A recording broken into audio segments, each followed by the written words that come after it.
another one. You ready? Frankie Clark, rest his soul. Rest his soul, my man Frankie. My man, God, I get goosebumps, man. I miss him so much. And he, Frankie in the Actions, got to give him a plug out. And Absolutely. he was the one that always used to jump me. He was like, man, you don't always have to have quantize. And right. Just be real. And that's what Zeppelin. That's what all the old cats, man. That's what they used to do. Purple Haze, all those old songs. There was no quantize. They didn't know what that crap was back then. Dude, my fear with the album. All right, this is just my 2 cents, dude. You know, I'm just going to give it to you. The thing that makes me laugh about a CD is the fact that as a DJ for 20 years, nobody has any way to play them anymore. Like I have, my brother's Mac has a CD thing in it that, you know, my brother's old Mac has a CD thing, and that's what I use to be able to play a CD. I don't have any way to play a CD. Album, I'm not being funny, man. I'm serious. But I got to say, I can walk in the other room, and my daughter, when she was living here, she bought a freaking record player. You know, people have more record players than they do CDs. It's the weirdest time in our lives right now. But the beauty is digitally, Apple Music, Amazon, you know, our regular routine, whether you use TuneCore, DistroKid, whatever you use, you can put 4,000 songs on there and it doesn't matter. Beautiful thing of streaming is it doesn't matter, right? Anyway, you know, yeah, do it, man. Just I wouldn't spend $1 million on the CD aspect of it, but I mean, I get what you're doing. I get why you're doing it. Yeah, it's just a small run, but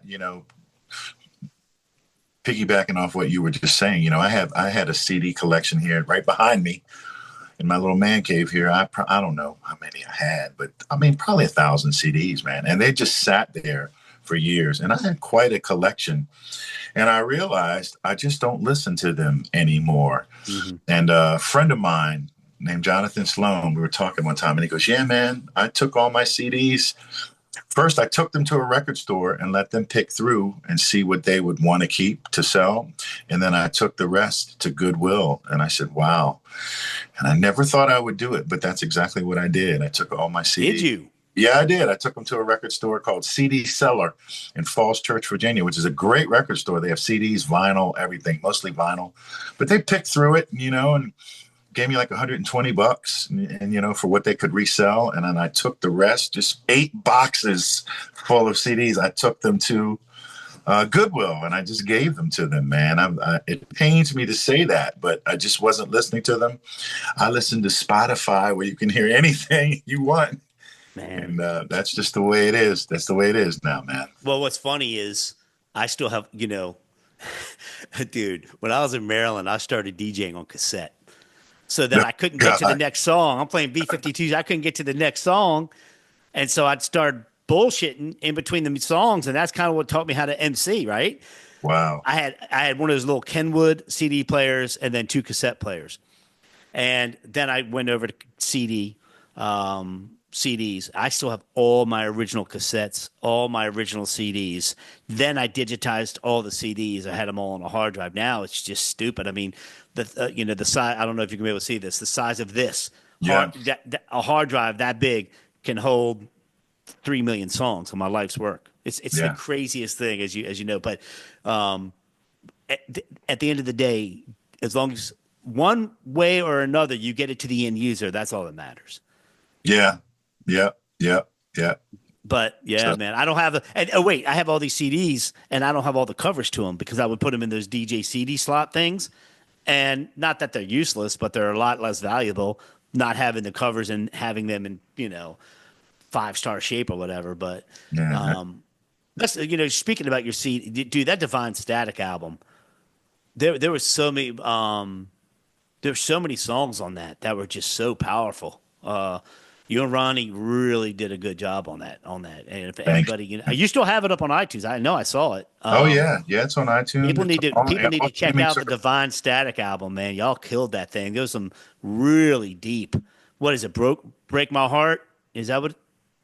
Oh, Shield My Eyes. Break Me Open. Shield My Eyes, and then the other album was Break Me Open. Release. That's one of my solo releases later. Yeah, that's a deep tune. Off I go to try and stop my hurting.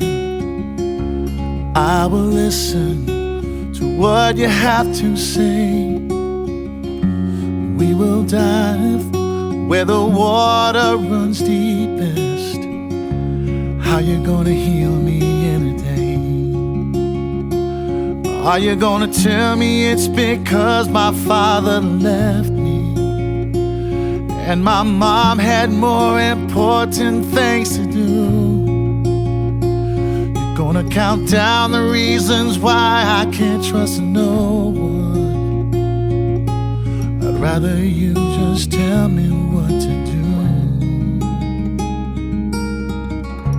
Yes, it hurts when you break me open. I'm afraid of the things I will see. Yes, it hurts knowing that I'm broken and there ain't no fixing me. So break me open till I bleed.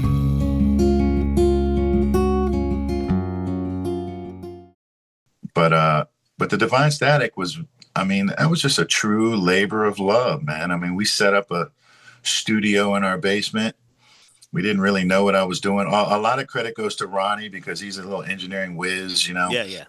And we just started recording a CD, like I said, not really knowing what we were doing, but we couldn't afford to go to a big CD, man.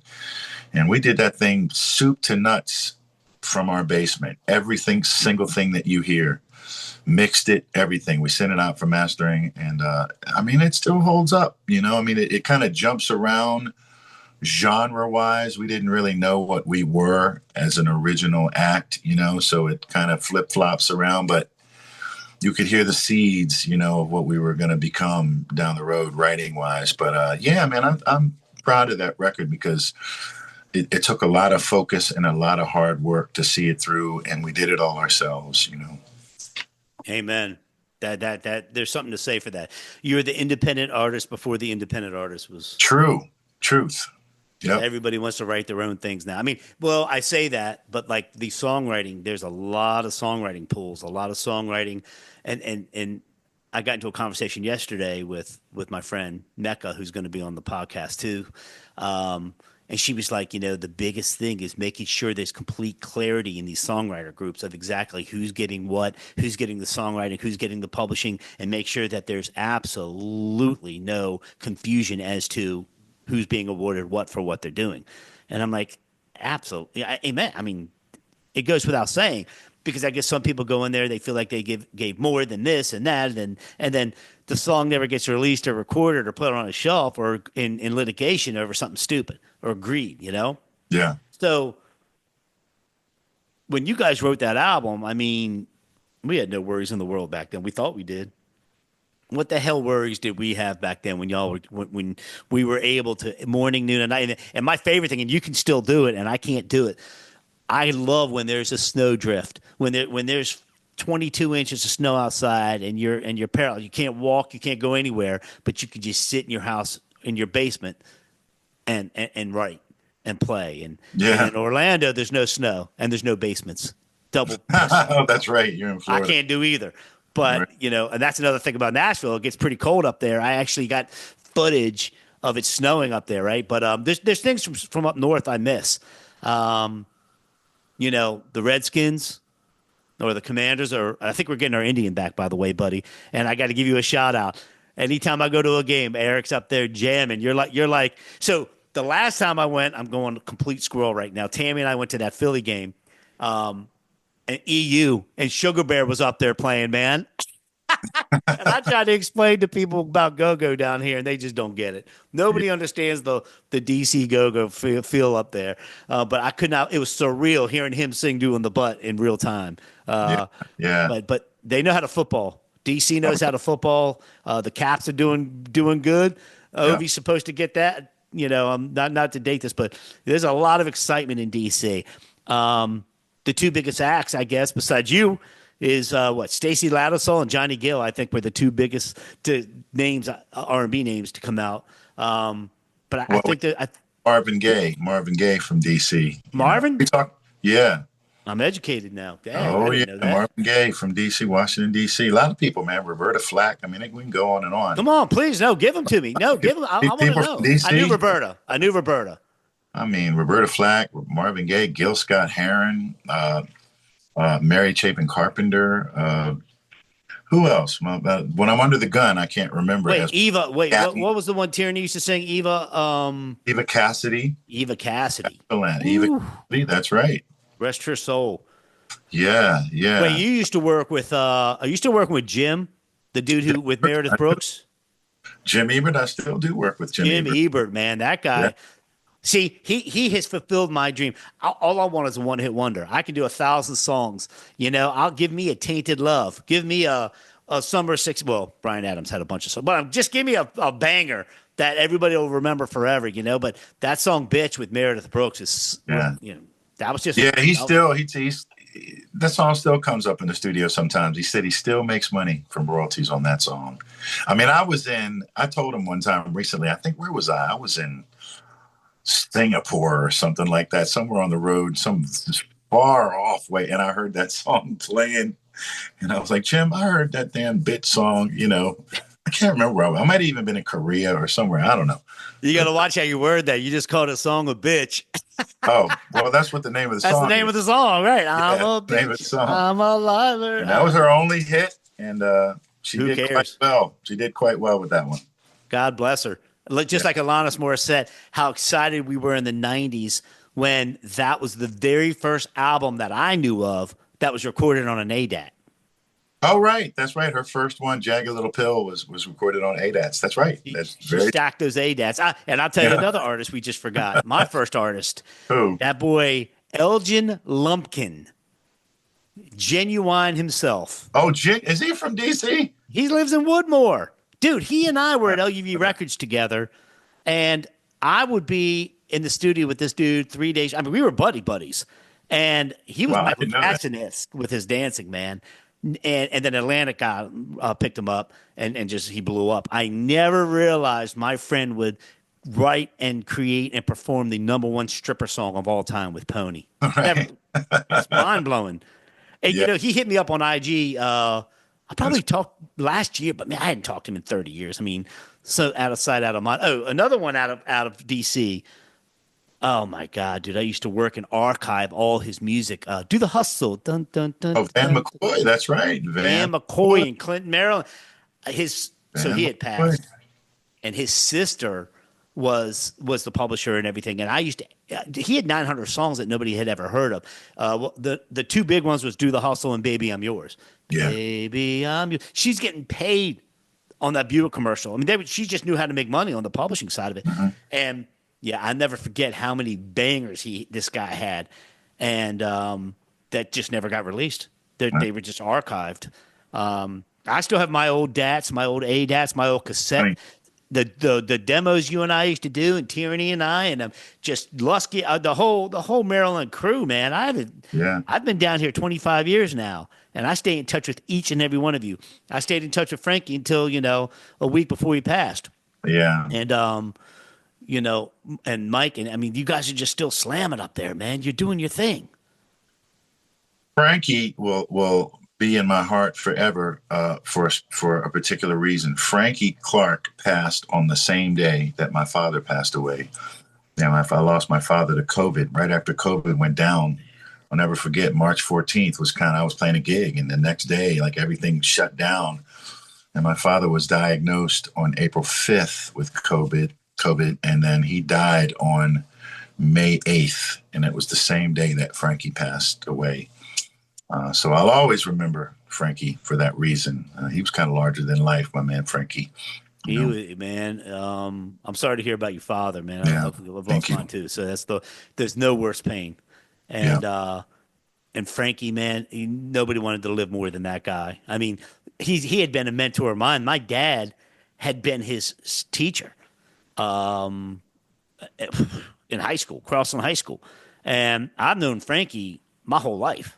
Yeah. Literally probably since 1973, since I was at least 3 or 4 years old, I've known him that long. And and when I got to be around 13, I remember I didn't have a guitar to play. He'd play talent shows with me, and he went by Fat Frank. As he got older, he thinned out, right? But Frankie in the Actions, man, that guy was a mentor to me. A phenomenal artist, graphic designer. I mean, Paul Reed Smith gave the guy kudos, man. Gave him his own guitar. Yeah. He's oh man, and his daughter Zoe and Elizabeth. I mean, I don't really talk to Elizabeth, which I wish I talked to his wife more, his widow more, but I do keep in touch with Zoe, and they just had a baby, and it's just it breaks my heart he's not here to see a lot of it. But I mean, he's looking down on us, and as they all are, right? Yeah. But man, you two, you guys are the OGs. I mean, we kind of all are. I mean, we've been around for a very, very long time. I know back to the DC scene, you got some really cool gigs. I mean, Alexandria, you do a lot in Annapolis, you do some in Baltimore. Are you doing anything over in National Harbor? Do you ever play over there besides Ronnie's place? What Bobby McKee's is that? Yeah. That's his. Yeah, he doesn't play. Bobby's in Myrtle. I mean, Ronnie's in Myrtle Beach now. He doesn't even play at Bobby McKee's anymore, but it's still there. Yeah. But that National Harbor, they used to have like an original music kind of concert series thing that they would do outdoors. I mean, we played it years ago, but there's really nowhere over there for bands to play, not even cover bands, not to my knowledge. No, not even. Well, unless you're doing a convention. Unless you're doing a convention at the Gaylord, or if you because I'll fly up there and do a couple gigs up there. Yeah, but I'm also at the Gaylord. Yeah. What about like King Street and Old Town Alexandria and all that? Is there anything over there anymore? Not really. I mean, not far from Old Town. Of course, you have the Birchmere, which is one of the best music venues on the East Coast. I mean, literally, I was just there. I don't know, 6 weeks ago, I saw a dude out of Portland, Oregon named Jared Lawson, who is a bad dude. Let me tell you, a soul singer-songwriter from Portland. But the Birchmere is great. Of course, the Hamilton is a place in D.C., which is a really, really nice venue, 500-seater. And they also have a couple newer rooms, Anthem, right in on D.C. Wharf, which is a great place, like 6,000 seats. I mean, big touring acts, the Avett Brothers and people like that come through, will play there. And what's the other one I'm thinking? Oh, there's one in Silver Spring called the Fillmore, which is a great. I remember the Fillmore. No, that's been around. And Blues Alley, is that still around? Yes, Blues Alley is still around. Blues Alley, man. But I heard very famous blues jazz club. Nissan, is it Nissan Pavilion? Nissan Pavilion. Or not Meriwether. Aren't they building something monstrous in Virginia? A whole new. I'm not sure, but yeah, dude. I read it last week. One in Virginia. Jiffy Lube Live is still open in Bristow, Virginia, and Meriwether Post Pavilion is still open. In fact, I'm playing a festival. It's called Wine in the Woods. It's a long-running festival up here in Maryland, but it's right on the grounds of Meriwether Post Pavilion, and they have a huge stage there. They call it the Green Stage, and I'm playing there in May, so that'll be pretty cool. Bring my hell yeah! I saw Hootie there.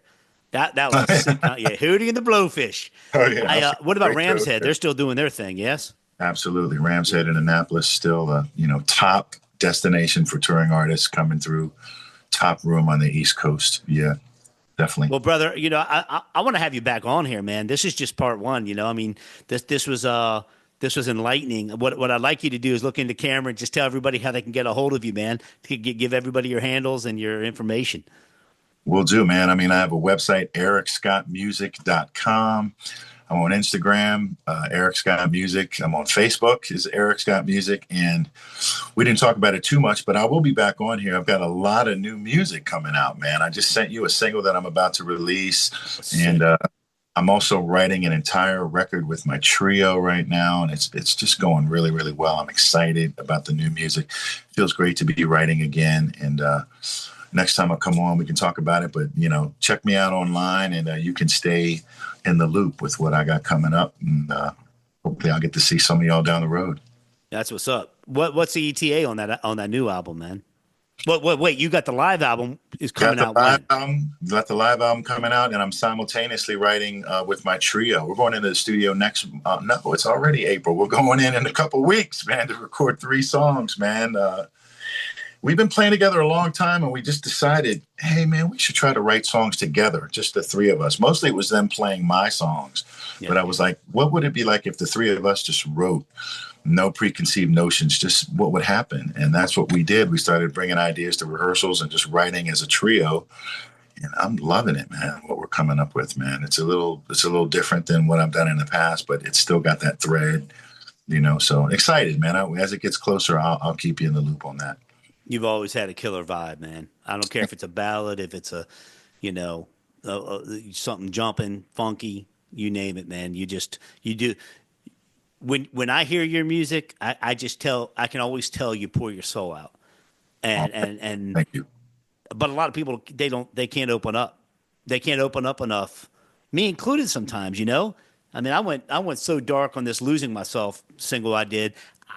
I'll never go that dark again. And that was equivalent to your Break Me Open. Yeah. It's hard to man. it's hard to be super vulnerable like that. Yeah. You start thinking to yourself, man, does anybody really want to hear my deepest, darkest shit? Do they really want to hear that? But then again, if you think about it, when you listen to another artist and they bare their soul, like really just put it out there, I'm just like, wow, it hits me, man, hard. Like that's the stuff that I appreciate. I appreciate right. when an artist is so vulnerable, man. It resonates with me. Same with actors.